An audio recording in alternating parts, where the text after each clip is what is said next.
Kolkata Chamber of Commerce, Industries and Agriculture is of the firm opinion that the industry as well as the other segments need to use the solar energy.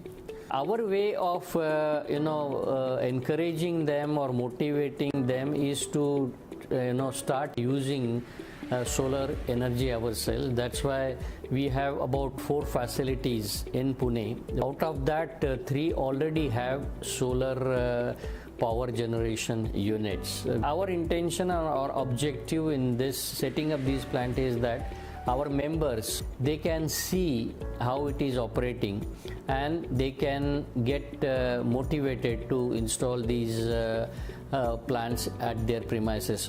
We utilize Sunshot technologies for setting up all the plants which we have.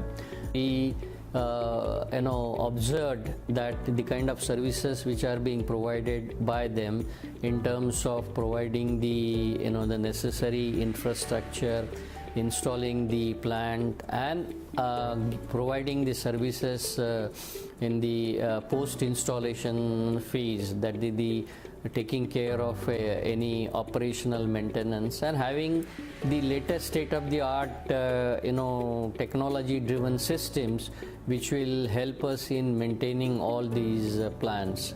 It also gives us continuously a feedback as to what is the consumption, what is the generation, and we can keep a track of that, which also helps us substantially.